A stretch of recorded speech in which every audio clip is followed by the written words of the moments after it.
আচ্ছা মিস জান্নাত, ওই যে ওরা তিনজনই তো আপনাকে ধর্ষণ করেছে, তাই তো?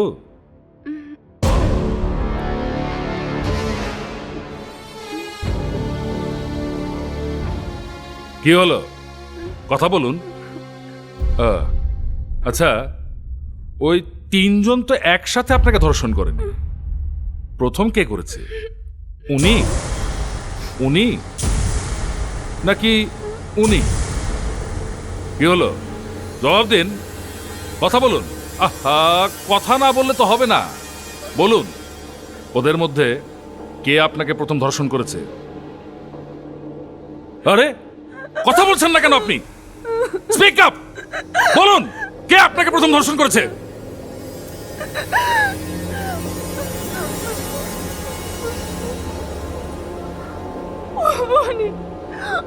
উনি প্রথম আমাকে ধরেছে। ইয়াবা, আপনাকে কোথায় ধরেছে? পায়ে, হাতে, নাকি বুকে?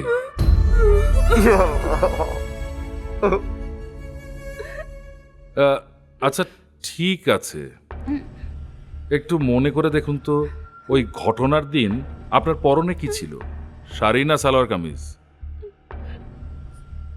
সালোয়ার কামিজ। সালোয়ার কামিজ। আচ্ছা, ধর্ষণ করতে হলে তো জামা কাপড় খুলতে হবে অবশ্যই। উনি প্রথম আপনার কামিজ খুলেছিল না সালোয়ার? আহা, চুপ করে থাকবেন না, বলুন, উত্তর দিন, কথা বলুন।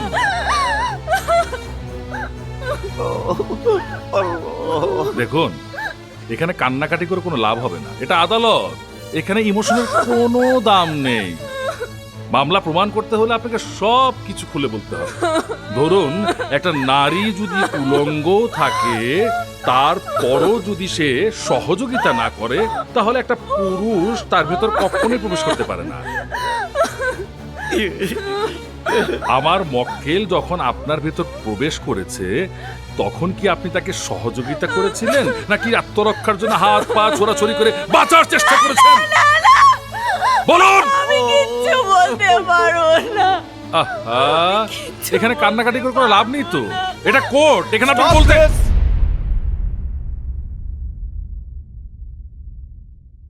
মহামান্য আদালত,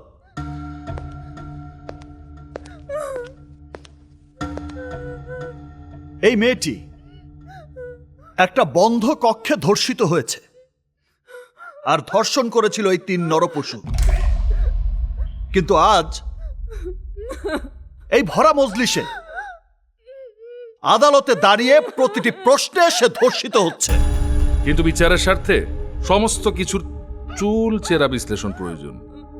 প্রশ্ন তো আমাকে করতেই হবে। মানলাম, মামলা প্রমাণের স্বার্থে সব প্রশ্নের খোলাখুলি উত্তর প্রয়োজন, কিন্তু কথায় সব প্রশ্নের উত্তর দিলেও কথার মধ্যে অনেক ফাঁকফোকর থেকে যায়। তার চেয়ে কি এটা ভালো হয় না যে আমার মোয়াক্কেল যদি রাজি থাকে, তাহলে সে তার শরীরের সমস্ত বসন খুলে খুলে প্র্যাকটিক্যালি দেখাবে কিভাবে ঘটনাটা ঘটেছিল। মহামান্য আদালত কি তা দেখতে রাজি আছে? মিস্টার স্বাধীন, আপনার মোয়াক্কেল যেমন আবেগপ্রবণ, আপনিও তেমনি আবেগপ্রবণ। আবেগ দিয়ে তো বিচার কাজ চলে না। ইয়েস মহামান্য আদালত, এই কথাটি আমি হাজারবার শুনেছি। বহু আইনবিধি এই কথাটি বলে থাকেন, কিন্তু আমি তা বিশ্বাস করি না। আবেগ যেমন আমার আছে, আমার মোয়াক্কেলের আছে, তেমনি প্রত্যেকটি মানুষেরই আছে। এমনকি আইন কিংবা আদালতও আবেগ বিবর্জিত নয়, তারও আবেগ আছে, তারও গায়ে লাগে। কেউ যদি আদালতে দাঁড়িয়ে কোনো কটুবাক্য উচ্চারণ করে, আদালতকে অশোভন কোনো কথা বলে, তখন আদালতেরও গায়ে লাগে। আদালত তখন অবমাননার দায়ে ইনস্ট্যান্ট শাস্তি দিতে পারে এবং দিয়ে থাকে। সংবিধান অনুযায়ী প্রত্যেকটি ফৌজদারি মামলার প্রকৃত বাদী হচ্ছে রাষ্ট্র। সুতরাং মামলা প্রমাণেরও প্রকৃত দায় হচ্ছে রাষ্ট্রের। রাষ্ট্রের এই সংশ্লিষ্ট অর্গানগুলো যদি নির্মোহভাবে চেষ্টা করে তাহলে সব মামলায় প্রমাণ করা সহজ, কিন্তু নির্মোহভাবে কোনো অর্গানই নড়াচড়া করতে চায় না। আর সে কারণেই গরিবের পক্ষে আইনকে নিয়ে আসা খুবই কঠিন। এটা আপনি আমি সবাই জানি, এটা ওপেন সিক্রেট। পক্ষান্তরে বিত্তবানরা টাকার জোরে আইনের স্বাভাবিক গতিকে তছতছ করে দেয়, আর এই সমস্ত গরিব মানুষের বিচারের বাণী নিভৃতে কেঁদে মরে। আমি কারো কোনো শাস্তি চাই না, আমাকে এখান থেকে যেতে দিন, আমাকে দয়া করে যেতে দিন।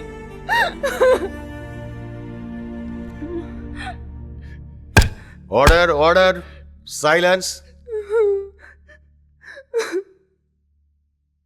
প্রসিকিউশন এবং আসামি পক্ষের আইনজীবীদের যুক্তিতর্ক ও সাক্ষ্য গ্রহণের মাধ্যমে এই অভিযোগ যথাযথভাবে প্রমাণিত না হওয়ায় আসামিদের বেকসুর খালাস প্রদান করা হলো।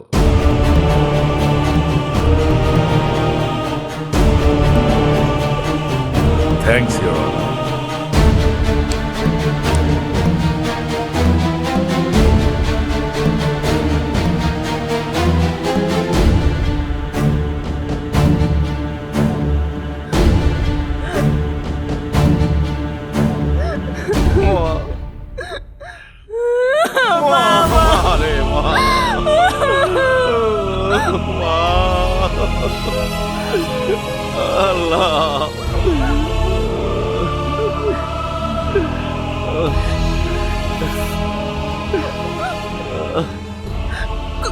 কইছিলাম না স্যার, পারবেন না। বাবা, আমগো অনেক বিপদে পড়তে হইব। জীবনের প্রথম মামলায় হেরে গেলাম। হেরে গিয়ে যতটা ব্যথিত হয়েছি, তার চেয়েও 1000 গুণ বেশি ব্যথিত হয়েছি এটা জেনে যে কিভাবে হারলাম। আপনার ফেভার না পেলে বিপদে হয়ে যেত। থ্যাংক ইউ চৌধুরী সাহেব, থ্যাংক ইউ। আসসালামু আলাইকুম। ওয়ালাইকুম সালাম। সেদিন থেকেই মাথায় হাজারো প্রশ্ন এসে ঘুরপাক খাচ্ছে। জন্ম থেকে যে সুখের জীবনযাপন করেছি, ছাত্র জীবনে যে অজস্র টাকা দুহাতে খরচ করেছি, লক্ষ লক্ষ টাকা খরচ করে বিদেশ থেকে ব্যারিস্টারি পাশ করে এসেছি, এই যে আলিশান বাড়িতে বাস করি, আপনারা প্রাণ খুলে যে অজস্র টাকা খরচ করেন,